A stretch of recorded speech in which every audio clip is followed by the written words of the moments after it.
Pergi ke pasar beli kedelai. Kedelai diletak di dalam cawan. Sebelum video kita dimulai, izinkan saya sedikit berpantun.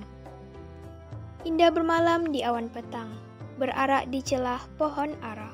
Pemanis kalam selamat datang. Awal bismillah pembuka bicara. Nah, seperti yang dapat kita tengok bersama, inilah dia Pantai Ketapang yang merupakan salah satu potensi objek wisata yang tepatnya berada di Jalan Parit Senang, Desa Sungai Ungar Utara, Kecamatan Kundur Utara, Kabupaten Karimun, Provinsi Kepulauan Riau. Pantai Ketapang sendiri merupakan sebuah pantai yang di sana terdapat banyak pohon mangrove. Dan kebetulan, pada hari saya berkunjung ke sana, ada kunjungan dari Bapak Camat Kundur Utara untuk meninjau tempat wisata yang dulunya sangat ramai itu. Tapi semenjak COVID-19 selama 2 tahun terakhir ini membuat tempat ini menjadi tak terurus dan terbengkalai. Hal ini dapat ditengok dari papan-papan yang dah rosak dan ada pula bangunan-bangunan yang juga dah rosak kat situ.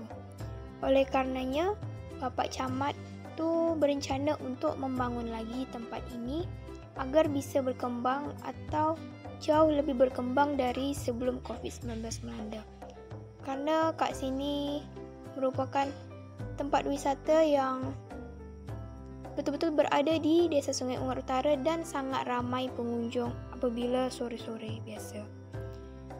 Oh iya, menurut cerita dari ibu staf kantor desa, dulunya tempat ini bernama Laut Batu karena kat sana banyak batu-batu dan biasa pengunjung tu suka duduk-duduk ke atas batu. Tapi kemudian berganti nama menjadi Pantai Ketapang sejak tempat ini dibangun dan diresmikan. Kononnya bernama Ketapang sebab kat sini ada pokok yang sangat besar iaitu pokok ketapang.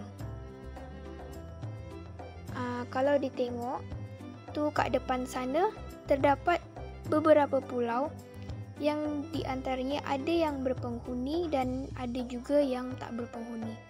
Di antara pulau-pulau itu ialah seperti Pulau Manda, Pulau Panjang, Pulau Plangkat, Pulau Blukut, Pulau Degong dan masih banyak yang lainnya. Dan inilah foto-foto kami semasa kami melaksanakan survei di Pantai Ketapang, Desa Sungai Ungar Utara itu. Sekian video untuk kali ini. Okey, selanjutnya kalau tadi kami ke Parit Senang, sekarang kami menuju ke Jalan Parit Siping. Iaitu di sana terdapat laut dan banyak nelayan yang menjaring ikan kat sana. Ini jalan menuju ke sana lewat ada kebun kelapa dan beberapanya kita lewat juga kebun getah atau kebun karet. Kat sini juga tak terlalu banyak rumah-rumah warga sebab memang kat sini boleh dikatakan sebagai kampung nelayan. Banyak kalau kita tengok aliran air yang dari sungai itu langsung mengalir nanti ke laut. Okey, ini kita dah nak sampai menuju ke tempat nelayan itu. Biasa nelayan menangkap ikan itu dia akan ke laut, tapi bila dia nanti balik dia akan singgah ke situ untuk meletakkan sampan diorang lah. Dan beginilah pemandangan yang dapat kita tengok saat kita dah sampai di laut tempat nelayan Desa Sungai Ungar Utara menangkap ikan. Selain itu juga nelayan kat sini masih merupakan nelayan tradisional. Hal ini dapat ditengok dari bot atau sampan yang digunakan masih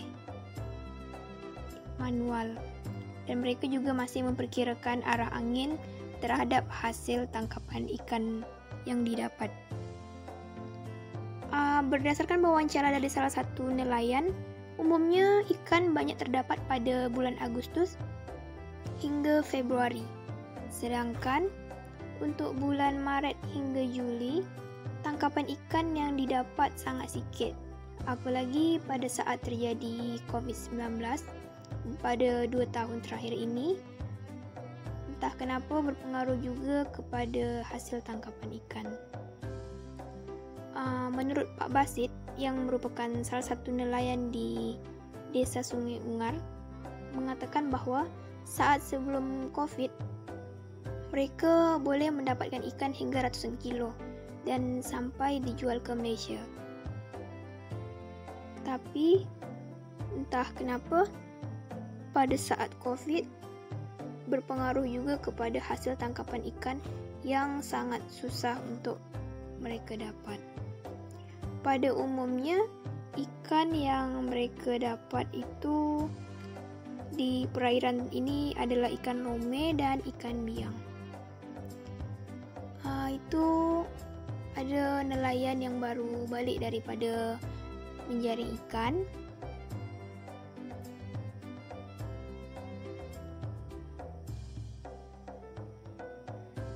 Dari info yang saya dapat, bapak ini turun pada jam 3 pagi dan sampai jam 11 siang di laut di Desa Sungai Ungar ini.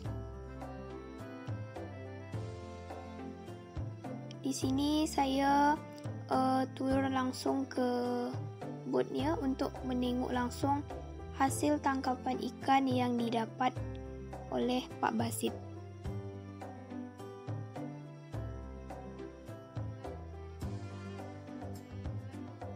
Selain itu, saya tengok-tengok juga barang-barang apa yang mereka bawa pada saat turun ke laut. Inilah ikan-ikan yang didapat itu. Seperti yang dikatakan sebelumnya, pada bulan-bulan ini memang ikan yang didapat itu sangat sikit. Tapi nanti kalau dah masuk bulan Agustus sampai Februari, ikan yang didapat biasa cukup banyak, bahkan hingga beratus kilo. Itulah dia, yang putih tu ikan lome dan yang oranye itu bernama ikan biang. Mungkin itu saja yang dapat saya ceritakan dari potensi yang ada di Desa Sungai Ungar Utara ini. Dan cukup sekian, saya ucapkan terima kasih.